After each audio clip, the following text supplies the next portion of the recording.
Hello दोस्तों, आप सभी का ऑल अबाउट सोशियस में स्वागत है और यह समाज शास्त्र की इग्नू सीरीज है। आज का जो लेक्चर है वह इग्नू में जो एमिल दर्खाइम से संबंधित बहुविकल्पीय प्रश्न हैं उनको लेकर हम लोग डिस्कस करेंगे। और जो एक और टॉपिक है, मुझे लगा कि यह भी हमें आपसे डिस्कस करना चाहिए, तो यह है कि जो यांत्रिक एकात्मकता और सावयवी एकात्मकता है, इसके बारे में यहाँ पर इग्नू की पुस्तक में तालिका में दिया गया है। और यह एक ही पेज में यह एक तालिका है जिसमें अलग अलग आधारों पर किस प्रकार से यांत्रिक एकात्मकता और सावयवी एकात्मकता के बारे में जो अंतर स्पष्ट किया गया है, यहाँ पर हम लोग समझने की कोशिश करते हैं। संरचना के आधार पर यांत्रिक एकात्मकता और सावयवी एकात्मकता में क्या अंतर पाया जाता है, इसको हम लोग समझते हैं। समानता पर आधारित होती है। यांत्रिक एकात्मकता की बात हो रही है। यांत्रिक एकात्मकता समानता पर आधारित होती है। सर्वाधिक रूप से अविकसित समाजों में मिलती है, अर्थात जिन समाजों का ज़्यादा विकास नहीं हुआ है उन समाजों में यांत्रिक एकात्मकता ज़्यादा देखने को मिलती है। खंडात्मक प्रकार की होती है। पहले कुल पर आधारित थे और बाद में क्षेत्रीय आधारों पर यांत्रिक एकात्मकता देखने को मिलती है।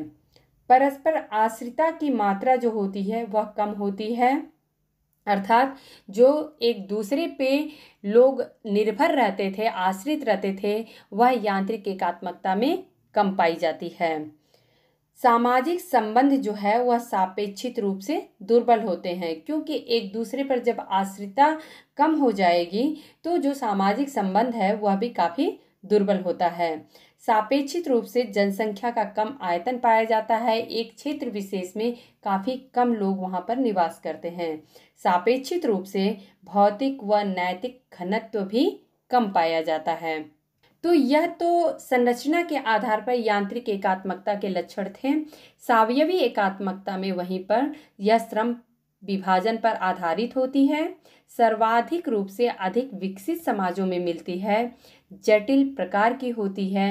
पहले बाजारों का विलयन और बाद में नगर की उत्पत्ति होती है। पहले बाजारों के रूप में हमें यह देखने को मिलती है, बाद में यह नगर की उत्पत्ति जब हो जाती है तो इसकी संरचना और ज़्यादा जटिल हो जाती है। परस्पर आश्रिता की मात्रा अधिक होती है। सामाजिक संबंध सापेक्षित रूप से मजबूत होते हैं, क्योंकि यहाँ पे प्रत्येक व्यक्ति प्रत्येक कार्य के लिए एक दूसरे पर आश्रित होता है। सापेक्षित रूप से जनसंख्या का अधिक आयतन होता है। एक क्षेत्र विशेष में काफ़ी ज़्यादा जनसंख्या निवास करती है। सापेक्षित रूप से भौतिक तथा नैतिक घनत्व अधिक होता है, क्योंकि जब एक दूसरे पर निर्भरता ज़्यादा होती है तो वहाँ पर नैतिकता की भी बात ज़्यादा महत्वपूर्ण हो जाती है। प्रतिमानों के प्रकार पर क्या होता है यांत्रिक एकात्मकता और सावयवी एकात्मकता में अंतर? तो प्रतिमान का अर्थ क्या होता है? इसको अंग्रेजी में नॉर्म्स कहते हैं, अर्थात यह कुछ विशिष्ट नियम होते हैं जो कि उन्हीं नियमों के तहत किसी भी समाज विशेष में व्यवहार किया जाता है। तो प्रतिमानों के प्रकार के आधार पर अगर हम देखें तो यांत्रिक एकात्मकता में दंडात्मक नियमों की मान्यताएं पाई जाती हैं। यहाँ पर एक नया टर्म्स आप लोगों को सुनने को मिलेगा, पीनल कानून का चलन होता है। तो यह आप लोग नोट डाउन कर लीजिएगा। हो सकता है कि किसी भी जो आने वाली एग्ज़ाम्स हैं उसमें पूछ दिया जाए कि पीनल कानून का चलन किस प्रकार के समाज में पाया जाता है या यह कौन सी एकात्मकता का लक्षण है। तो पीनल कानून का चलन जो है यह यांत्रिक एकात्मकता में पाया जाता है। वहीं पर सावयवी एकात्मकता में क्षतिपूरक नियमों की मान्यताएं होती हैं। ये हम सभी जानते हैं कि जो सावयवी एकात्मकता है वहाँ पे क्षतिपूर्ति नियम की ज़्यादा वर्चस्व देखने को मिलता है या उसी का वर्चस्व देखने को मिलता है। सहयोगात्मक कानून का चलन होता है। यहाँ पर सिविल, वाणिज्य, संविदा, प्रशासनिक तथा संवैधानिक कानून पाए जाते हैं। जैसे कि आज का जो समाज है, जो औद्योगिक समाज है, यहाँ पर हम देखेंगे कि अगर किसी भी प्रकार का कोई अपराध हो जाता है तो उसके लिए कोई व्यक्ति विशेष या समाज विशेष उसके दंड का प्रावधान नहीं करता है, बल्कि उसके लिए कानून है, उसके लिए कुछ नियम हैं, उसके लिए प्रशासन बैठा हुआ है। सारी चीज़ों को देखने के लिए उनको जो भी अपराध के लिए दंड सुनिश्चित किया जाएगा वह कोई समाज नहीं सुनिश्चित करता है, बल्कि वह एक संवैधानिक कानून की प्रक्रिया के द्वारा सुनिश्चित किया जाता है।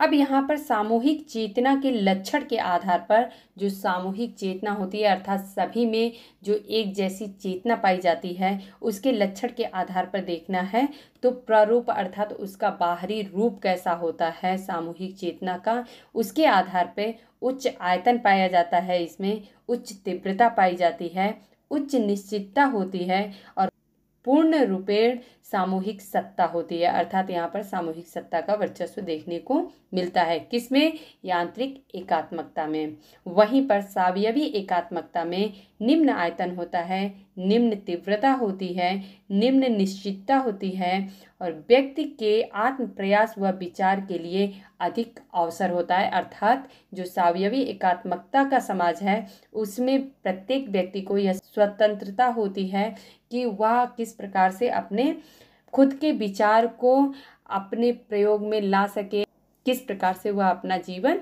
जी सकता है। वहीं पर विषय वस्तु के आधार पर देखें तो यांत्रिक एकात्मकता वाला समाज जो होता है वह अधिक धार्मिक पाया जाता है। मानव कल्याण से महान तथा वाद विवाद से परे समाज से उच्च मूल्यों द्वारा संलग्न होता है। अर्थात यहाँ पर जो पूरे मानव समाज के कल्याण की बात होती है, यहाँ पे जो मूल्य होते हैं वह काफ़ी उच्च पाए जाते हैं। यहाँ पे प्रत्यक्ष और विशिष्ट यांत्रिक एकात्मकता में विषय वस्तु पाई जाती है।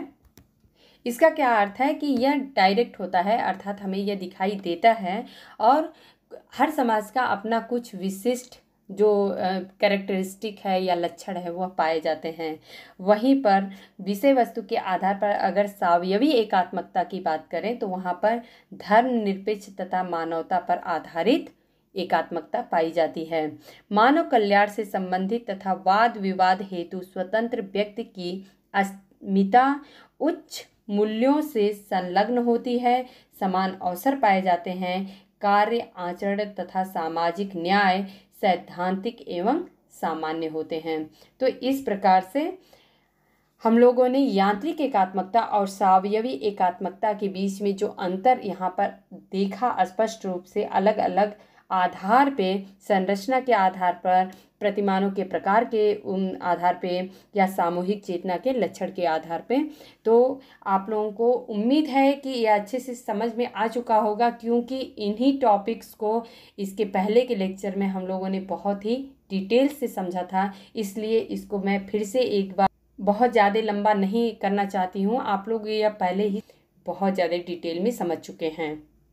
अब यहाँ पर कुछ बहुविकल्पीय प्रश्न हैं, इसके बारे में समझ लेते हैं कि ये प्रश्न क्या है और इसका सही उत्तर क्या होगा। तो पहला प्रश्न जो है, निम्नलिखित कथनों में से जो सही हो उन पर करेक्ट का निशान लगाना है। यांत्रिक एकात्मकता उन समाजों में मिलती है जिनमें, पहला ऑप्शन है, समूह समरूपता पर आधारित होते हैं तथा दंडात्मक कानून का प्रचलन होता है। वहीं पर ब है, समूह विभिन्नता पर आधारित होते हैं तथा दंडात्मक कानून का प्रचलन होता है। स है, समूह समानता पर आधारित होते हैं तथा क्षतिपूरक कानून का प्रचलन होता है। या फिर द है, समूह असमानता पर आधारित होते हैं तथा क्षतिपूरक कानून का प्रचलन होता है। तो आप लोग यहाँ पर ध्यान से सोचिए और समझिए कि आखिर में इसमें सही आंसर कौन सा होगा कि यांत्रिक एकात्मकता किन समाजों में मिलती है। यह हम सभी जानते हैं कि यांत्रिक जो एकात्मकता है वह उन समाजों में मिलती है जहाँ पर समूह में समरूपता पाई जाती है, और यह भी बिल्कुल स्पष्ट हो चुका है अब तक में कि यांत्रिक एकात्मकता में दंडात्मक कानून का प्रचलन होता है। तो यहाँ पर अ आंसर जो है वह सही हो जाएगा, क्योंकि समूह विभिन्नता पर आधारित जो है वह तो सावयवी समाजों की लक्षण है, या क्षतिपूरक कानून भी जो है वह सावयवी समाज का लक्षण है। तो इस प्रकार से अ ऑप्शन इसमें पहले में सही हो जाएगा। दूसरा प्रश्न है कि जो निम्नलिखित में से सही हो उस पर निशान लगाना है। दरखाइम ने यांत्रिक तथा सावयवी एकात्मकता का विवेचन किस पुस्तक में किया है। तो यह प्रश्न बहुत ही ज़्यादा महत्वपूर्ण हो जाता है कि आखिर में जो मैकेनिकल और ऑर्गेनिक सॉलिडरिटी की बात जो दरखाइम ने की है वह किस पुस्तक में की है। अ है the suicide, b the elementary forms of the religious life, c the division of labour in society, या फिर the rules of sociological method. तो आप लोगों को यह अब तक में तो कम से कम स्पष्ट हो चुका होगा कि जहाँ पे यांत्रिक और स्वावयवी एकात्मकता की बात होगी या यांत्रिक और स्वावयवी समाजों की बात है, तो इन्होंने the division of labour in society पुस्तक में इन सारी बातों का जिक्र किया है। अगला प्रश्न है कि निम्नलिखित में से जो सही है उसे खाली स्थान में भरकर कथन को पूरा कीजिए। स्वावयवी एकात्मकता जिन समाजों में मिलती है उनकी सामाजिक संरचना किस प्रकार की होती है? तो यह आप सभी को पता होगा कि जो स्वावयवी एकात्मकता है वो औद्योगिक समाजों का लक्षण है और उसकी सामाजिक संरचना किस प्रकार की होगी? जटिल प्रकार की होगी। तो यहाँ पर जो ब उत्तर है वह करेक्ट हो जाता है। अगला प्रश्न है निम्नलिखित में से जो सही हो उस पर करेक्ट का निशान लगाना है। तो मूल रूप से खंडात्मक समाज आधारित होते हैं, किस पर होते हैं? जाति पर आधारित हो ही नहीं सकते हैं, क्योंकि यह जो खंडात्मक समाज है वह आदिम साम्यवाद वाला समाज है।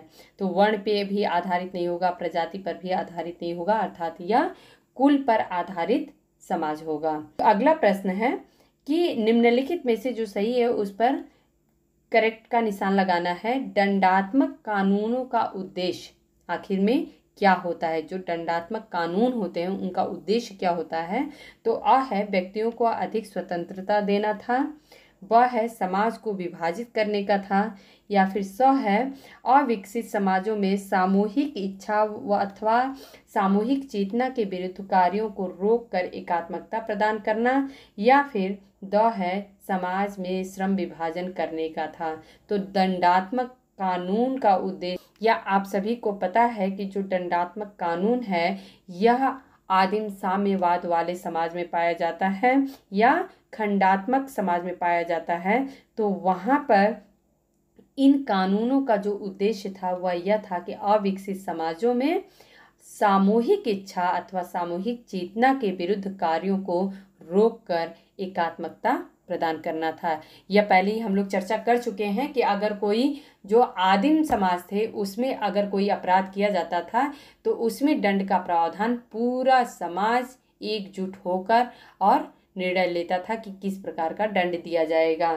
तो जो भी सामूहिक चेतना वहाँ पर थी उसके विरुद्ध कोई कार्य हो रहा है तो उस पे दंड का प्रावधान होता था ताकि उस समाज की एकात्मकता बनी रहे।